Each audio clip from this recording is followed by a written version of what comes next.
पापा भी नैतिक की बात पर चिंता दिखाते हुए बोलते हैं, इसी बात की तो चिंता थी मुझे। वो हादसा उसके दिमाग से एक स्याही की तरह छप गया है, जो जाने का नाम ही नहीं लेता। तभी पापा फ़ोन करते हैं किसी को। नैतिक चौंक कर बोलता है कि अब इस समय आप किसको फ़ोन कर रहे हो इतनी रात में? पापा बोलते हैं, अमन को फ़ोन कर रहा हूँ। नैतिक चौंक कर बोलता है, क्यों पापा, अब क्या हुआ? वैसे भी इस आदमी ने मेरी पूरी ज़िंदगी ख़राब कर दी है। मेरी अपनी बीवी उसने मुझे छीन ली है और आप उस आदमी का साथ दे रहे हो। पापा गुस्से में बोलते हैं, नैतिक भूलो मत कि अगर वो नहीं होता तो आज तुम्हारी बीवी ने अपने आप को कब का ख़त्म कर लिया होता। उस हादसे के बाद से तुम्हें पता है ना उसने क्या कुछ नहीं झेला। और वो मेरी बच्ची है और अपनी बच्ची को इस तरह मैं यूँ तड़पते नहीं देख सकता। बस इसलिए मैंने उसे अमन को सौंप दिया। भले ही वो हमारे साथ नहीं है पर कम से कम वो जिंदा तो है। क्या इतना काफ़ी नहीं है तुम्हारे लिए? नैतिक अब इमोशनल होकर बोलता है, ठीक है, अगर मैं प्यार नहीं करता और उसकी सलामती नहीं चाहता तो ऐसे ही अपनी बीवी को किसी और की बाहों में झूलते नहीं देख सकता था। और पापा जितना प्यार आप करते हो ना उससे उतना ही प्यार मैं भी करता हूँ, तभी शायद मैं ये कर भी सका। पापा हामी भरते हुए बोलते हैं, नैतिक ये तो बहस की बात हो जाएगी और कभी ख़त्म नहीं होगी। अब मैं किस किस को ये बात समझाता रहूँ? मुझे पता है अपना बच्चा खोना कैसा लगता है, तुम नहीं समझोगे। खैर, तुम्हें अगर मेरा अमन से बात करना ठीक नहीं लग रहा है और अगर तुम्हारा खाना हो गया हो तो तुम शीन के रूम में चले जाओ, परी श्रेया के साथ है। पर मुझे आज के आज अमन से बात करनी होगी क्योंकि ये बात और नहीं खींच सकते हम। नैतिक डाइनिंग टेबल पर जोर से हाथ पटकता है और वहाँ से चला जाता है अपने रूम में। पापा टेबल से उठकर बाहर कॉरिडोर में आते हैं और वॉक करते हुए अमन को फ़ोन लगाते हैं। उधर अमन सो रहा होता है और अचानक फ़ोन बजने से चौंक कर उठ जाता है और देखता है कि ईशानी के पापा का फ़ोन है और बहुत ही हड़बड़ाहट में फ़ोन उठाता है और घबराई सी आवाज़ में बोलता है, सब ठीक तो है ना ईशानी? वो तो ठीक है ना?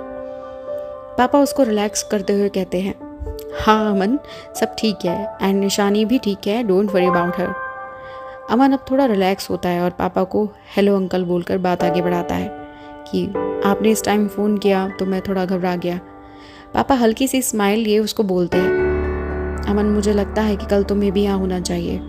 कल ईशानी का बर्थडे है, तुम्हें भी पता है, और ये हादसे के बाद से ईशानी का दूसरा बर्थडे है जो तुम्हारे बिना होगा। और तुम ये बात अच्छे से जानते ही होंगे कि बर्थडे पर उसके साथ हमेशा क्या होता है। तो मैं कोई रिस्क नहीं लेना चाहता और मैं चाहता हूँ कि तुम उसके उठने से पहले ही यहाँ आ जाओ ताकि कल का दिन आराम से निकल जाए। और हाँ, तुम्हें एक बात और बतानी थी, ईशानी अपनी मेडिसिन नहीं ले रही है, ऐसा मुझे लगता है, क्योंकि आजकल स्ट्रेस बहुत ज़्यादा है उसे और वो ना तो सही से सो रही है और ना ही कुछ ढंग से खा पी रही है। अमन, इकलौते तुम ही हो जो उसे कंट्रोल कर सकते हो, नहीं तो बात और बिगड़ जाएगी और अब मैं ईशानी को नहीं खो सकता। देखा ना तुमने कैसे वो शीन के लिए इतनी परेशान है। अमन लंबी सांस लेते हुए बोलता है, अंकल आप चिंता मत करो, उसकी आंखें खुलने से पहले मैं वहीं मिलूंगा उसे। एक और बात है जो मुझे आपको बतानी थी, बहुत इम्पोर्टेंट है ईशानी के बारे में।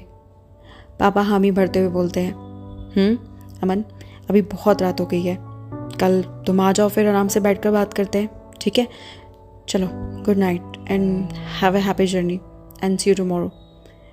इतना बोलकर पापा फ़ोन रख देते हैं, लेकिन तभी उसकी नज़र सामने वाले गेस्ट हाउस के कॉरिडोर पर पड़ती है जहाँ ईशानी सिगरेट के साथ वॉक कर रही होती है। और ईशानी पापा को देख लेती है और आनन फानन में अपनी सिगरेट बुझाकर फेंक देती है। पापा उसके पास जाते हैं और बोलते हैं, अब इतना स्ट्रेस हो गया मेरी बच्ची को कि उसे इस सिगरेट का सहारा लेना पड़ रहा है। क्या हुआ ईशानी? जब तक तुम अपने मन की बात नहीं बताओगी तब तक ऐसे ही अंदर घुटते रहोगी। मैं तुम्हारा पापा हूँ और अगर तुम्हारी बात मैं नहीं समझूंगा तो फिर कौन समझेगा? ईशानी लंबी सांस लेते हुए बोलती है, पापा हाँ, मैं बहुत थक गई हूँ इन सब से। हर बार शीन कुछ ऐसा कर देती है और ना चाहते हुए भी वो मेरा मन दुखा देती है। अब मैं ये खेल उसके साथ और नहीं खेल सकती। उसने मेरे भोलेपन का बहुत फ़ायदा उठाया है। एक बात है जो मैंने आपको अभी तक नहीं बताई और कब से सोच रही थी कि बताऊंगी, लेकिन कुछ ना कुछ सोचकर चुप हो जाती हूँ, जो हम दोनों के अलावा और किसी को नहीं पता।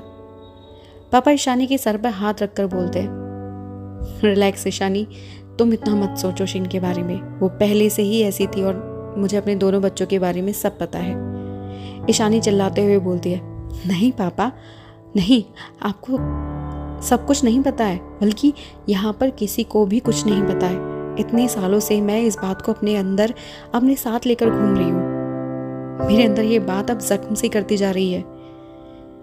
पापा उसको समझाते हुए बोलते हैं, चलो अच्छा बताओ क्या बात है जो तुम्हें इतना खाई जा रही है। ईशानी रोते हुए बोलती है, श्रेया के साथ जो भी कुछ हुआ है, जिसका जिम्मेदार वो मुझे मानती है, वो शीन ने किया है। शीन ने मुझसे मेरी हर वो चीज़ छीन ली जो मुझे पसंद थी। पापा चौंकते हुए बोलते हैं, कैसे? ये सब तुम क्या कह रही हो? ईशानी रोते हुए कहती है, हाँ पापा मैं सच कह रही हूँ, हम दोनों ही बचपन से एक दूसरे के अदला बदली करते आए हैं।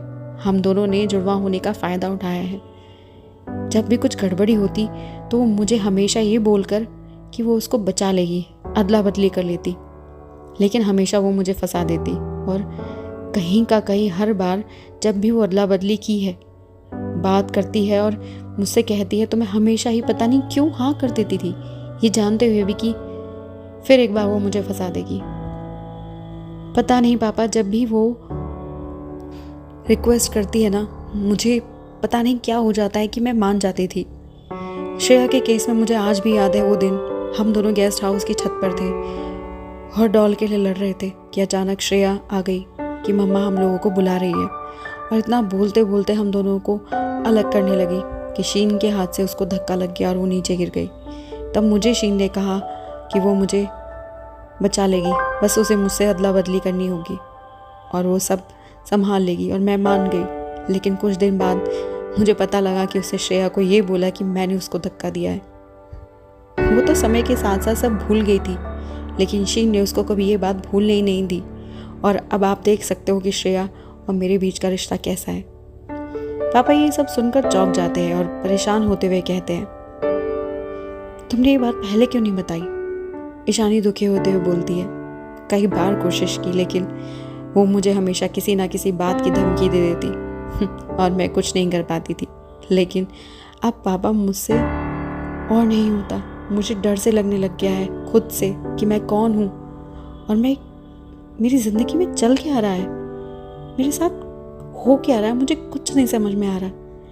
मुझे शीन ऐसी सिचुएशन में डाल गई है कि मेरे लिए उसने कोई रास्ता नहीं छोड़ा। और पता है आजकल मेरे साथ क्या हो रहा है? पापा परेशान होते हुए पूछते हैं, क्या हुआ ईशानी? अगर तुम शेयर करोगी तो शायद मैं तुम्हारी परेशानी को समझकर कुछ मदद कर सकूं। ईशानी लंबी सांस लेते हुए कहती है, बहुत कुछ है पापा, जो मैं बता नहीं सकती कि किस हद तक बिखर चुका है। पापा ईशानी को कंधे पे सहारा देते हुए कहते हैं, तुम चिंता मत करो, मैं तुम्हारे साथ हूँ और हमेशा तुम्हारे साथ रहूँगा। तुम इतना मत सोचो। वैसे तुम अपनी दवाइयाँ टाइम पे ले रही हो ना? अगर अमन को इस बात का पता लगेगा तो वो भी परेशान हो जाएगा, और तुम्हें पता है ना कि उसे तुम्हारी कितनी चिंता रहती है। ईशानी अपने मुंह को दोनों हाथों में छिपाते हुए गहरी सांस लेकर कहती है, हाँ, एक अमन ही तो है जो मुझे समझता है, लेकिन पता नहीं कई बार मुझे उसके साथ भी ऐसा लगता है कि जैसे मैं उसको जानती ही नहीं। पता नहीं कभी कभी वो मुझे अजनबी लगता है।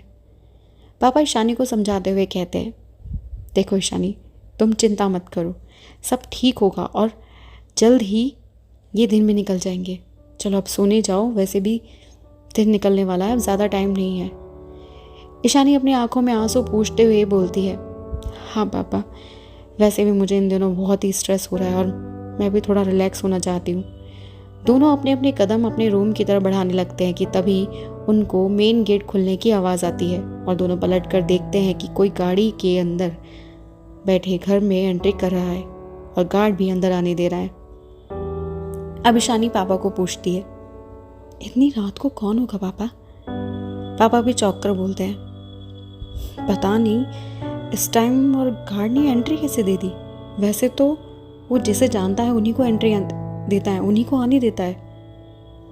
अब कौन आता है इस समय उस घर में, ईशानी को चिंता क्या है और किस बात को लेकर है, ये कौन सा हादसा है जिसके बारे में सब बात करते हैं लेकिन बताते नहीं?